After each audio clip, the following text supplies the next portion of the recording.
I'm requiring is the removal of the removal of personal in section 24 of the Constitution, section 262, section 277, and section 288, so that other relevant laws like the public, the commercial law, Islamic commercial law, the Islamic company law, the Islamic international law can have a place in the Constitution. Okay, so that's a background, because I remember that bill that was moved on the floor of the House of Representatives about the expansion of certain provisions of the Islamic laws. And then there was a lot of uproar in different parts of the country as well, many not understanding what is going on here. And then, who knows, Mr. Kunle allow me, then his narratives, what he has spoken about some time ago, many trying to see if they could connect the dots. But let's listen to this one before we come back to him. If a fish is going to get spoiled, it's going to start getting spoiled from the head. The DSS will not do anything except the Commander-in-Chief's body language shows that this is the direction I want to go. That is where the problem is. The DSS has tremendous information. By the time 2023 is here and somebody take over and wants to undo some of this evil that I've seen in this country, you'll be surprised names that the DSS will bring out. They have the information. There's nothing I'm going to say here that they don't have. The defense headquarters have the solution for the kinetic aspect. They do. I'm not going to come here to advise them. I work with them and they're still there. The chief of naval staff was in the intelligence with me. We were together in Defense Intelligence Agency. That's Vice Admiral Gambo. I know these people are good. They know what to do. It's not that they have problems. It has to do with politics, the sponsors, people that feel that this country should be Islamized. It's not about ransom. I just want to confirm to Makwe that she is right. It's not about ransom. They just want to pass a message. We can come in. We can do what we need to do. And there are some hardliners in this government that are sponsoring this kind of narratives. They just want to show that they can Islamize this country. They think about Taliban, they think about the Mujahideens, and they want to replicate it in this country. And they don't care what happened. They simply don't care. As long as at the end of the day, there's Sharia and there is whatever thing they have in their head and they want to achieve. So these people that are sending messages are sponsored by Nigerians. Sorry if I could follow up on that. Well, he's here with us now. That was several years ago. Colonel Laumbi, former Navy commander, professor of global security studies, also Nigerian Defense Academy. Good morning, and thank you for coming on today. Thank you very much. After 3 years, we have seen again. I know, several things must have been going through your mind when you saw all of those bills, the propositions, the narrative, the comments making the rounds only recently, even though 3 years after you made that comment. So tell us, what was going through your mind when you saw all of these things as though they were playing out what you had spoken of earlier? It just basically confirmed my fears, you know. When I was saying those things, a lot of colleagues didn't like what I was saying. Some people felt that I'm anti-Islam. My dear, I'm from a Muslim background because my grandmother, married a Muslim man after the husband died, and all my cousins, all my sisters, grandchildren, they are Muslim. I'm from a Muslim background. And I don't know, General Dambazaw will attest to it that when I took him with the Minister of Defense, to Italy, they were my guests in Italy. And I took them to the largest mosque in Milan, and we prayed together in the mosque. And I think I will tell you, I took him to Alaska Mosque in Israel to pray. And I have nothing against Israel. But you see, we are talking about identity and governance in this country. identity, and governance. It is so discouraging to know that at this century, we are still at this level of religious understanding. We are still at this level where I would say most of the things that we call religion, either Christianity, Islam, are basically some historical books that were plagiarized by most of the religions. I don't want to be specific. Now, these are ancient historical books that were plagiarized, and people decided to use them to either enslave you or take over your land and so on. And I'm really discouraged because at this level, Nigerians are so uneducated when it comes to religion. That the Arabs, the British, the Romans, they use religion actually to capture your state, to enslave you. We look at most of the religions, I don't want to be specific, they all practice slavery and also.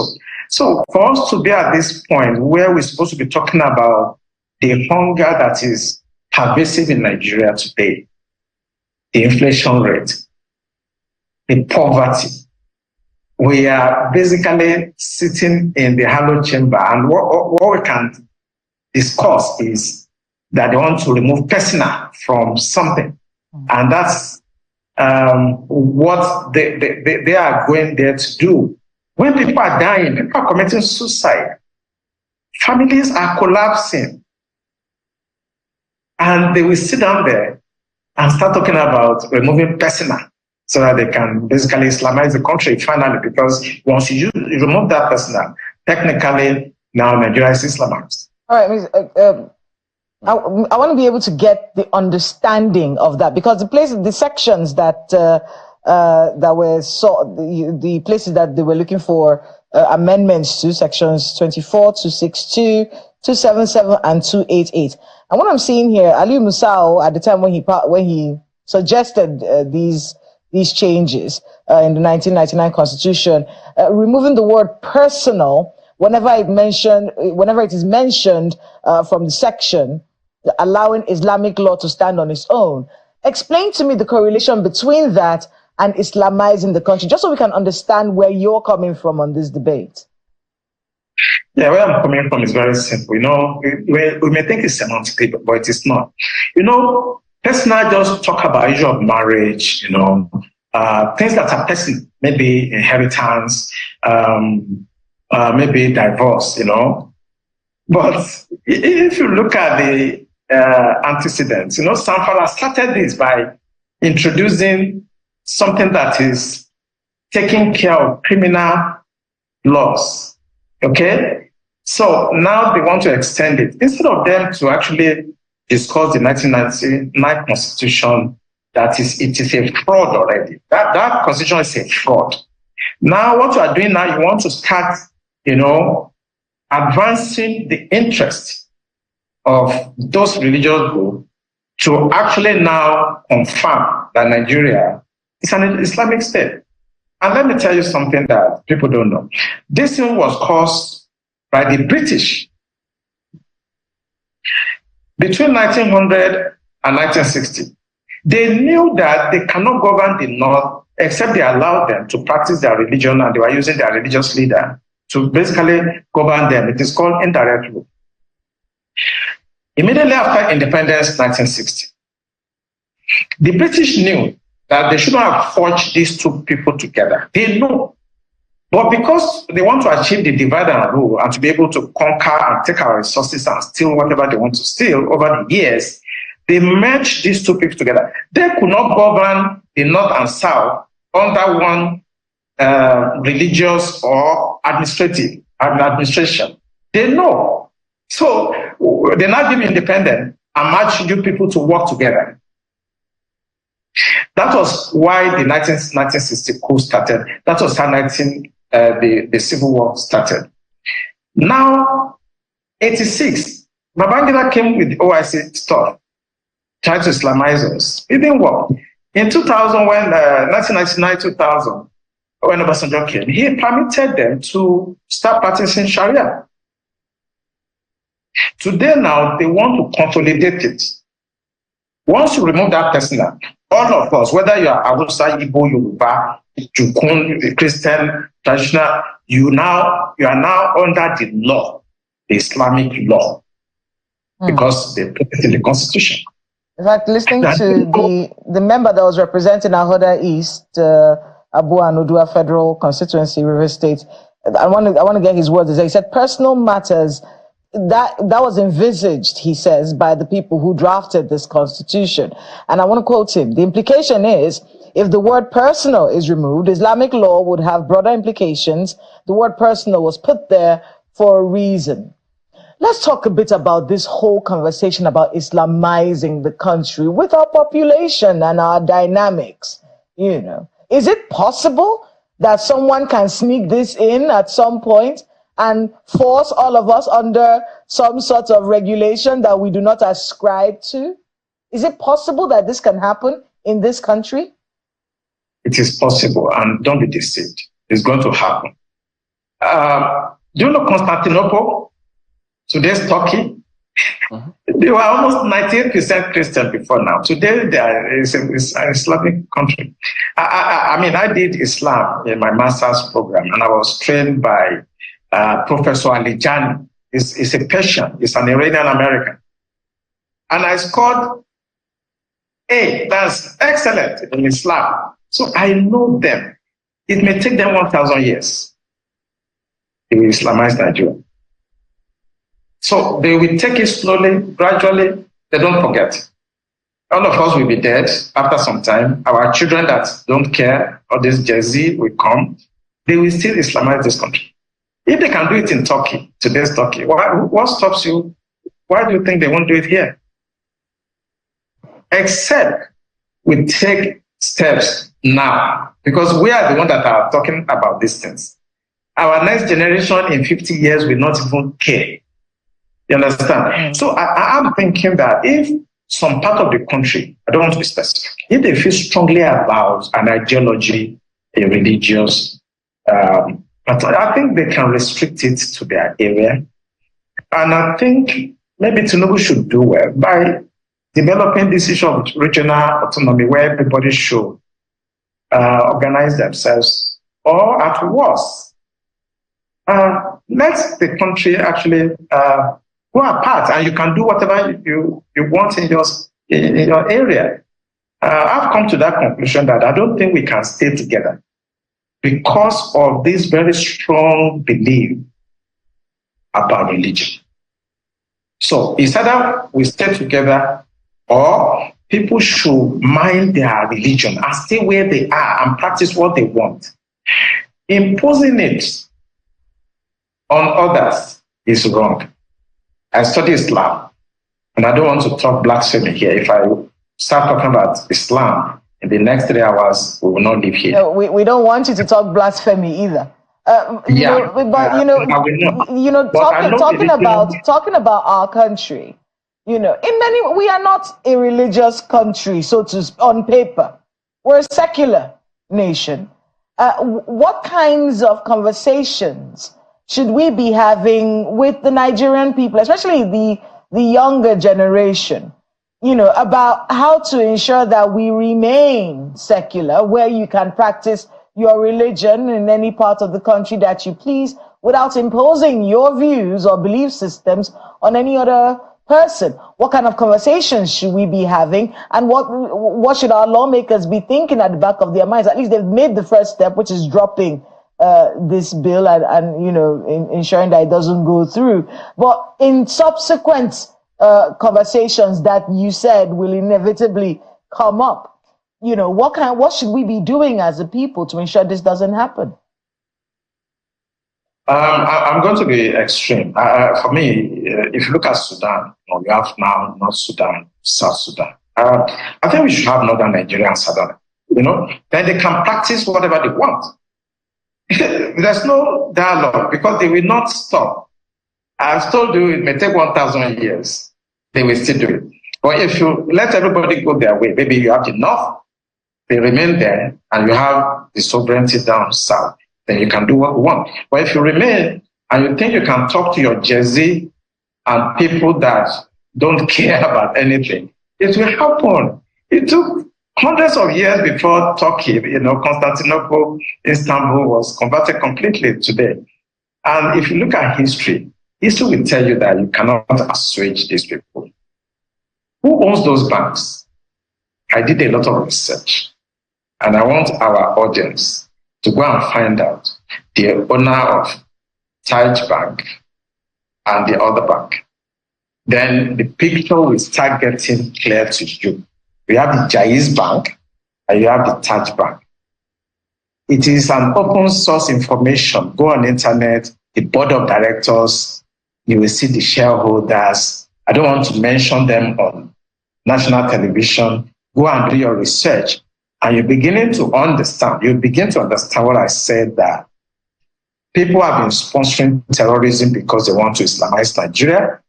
Now Tinubu has come, and it's a little bit very hard on them. That section, the kinetic approach is failing. So they are now trying to bring it through the constitution, want to legalize it. If we cannot go through the bush and kill as many people, and they are still resisting us, and this man has come and is fighting this is just killing all the fighters, then let us go to the house and bring it in through the back door. We just remove that clause, personal. They will not know. They may not pay attention. They will just, and that is it. They will still do this thing. Go and find out the owners of those banks. They are the ones sponsoring these narratives. And I always say it on television, go after the sponsors. Those guys speaking in the house, they are just paid to do that.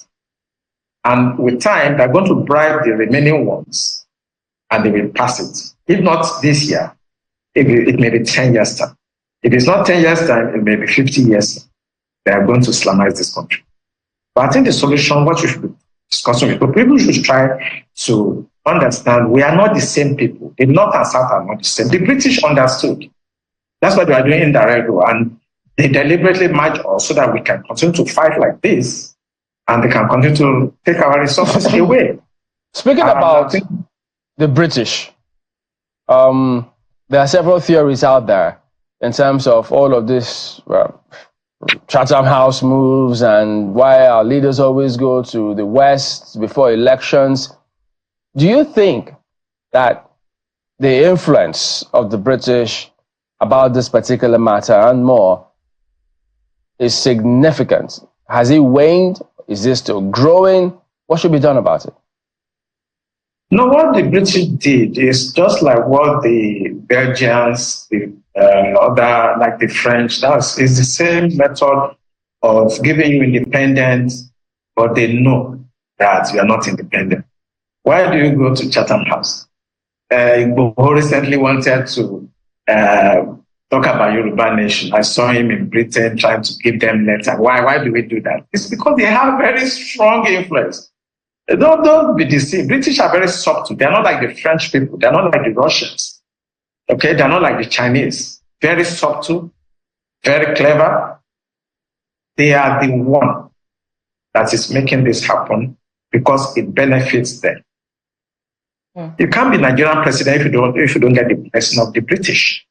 What is their benefit, though? I mean, the British benefit? Yeah. It's economy. There's no other thing. It's just to be able to take your resources. Look at Sanfara. Look at all your gold and things that are mining every day. It's not going to the CBN coffers. It's going to individuals and the British and the Arabs also that are actually orchestrating some of these Islamic things you are seeing. Jaiz Bank, this one bank. They are external. They are sponsoring these narratives, and they are benefiting by taking your resources away because they have some foolish Nigerians that they can use to help them to cut away your uranium, your gold, your silver, and so on. That's why all the time we never get leadership right. They are the one. And I don't want to talk too much, including the United States. You cannot be president in Nigeria if they don't actually give you their blessing, including France now. France is very strong. They have very strong influence on us now. How it happened, I don't really know along the line, but the French seems to be competing. So wait, how are we dealing with all of this? If France is strong, that they have their influence on us now, what about the US and China? former President Buhari we had a lot of loans from China. So all those countries have influences here. Yeah, but it's a new scramble for Nigeria. They are trying to re-strategize. But I tell people, I lecture. I'm a lecturer, and I said that, governance is not a rocket science. You need three indices. The first one, you need somebody with an intellect. Okay. The second one, you need.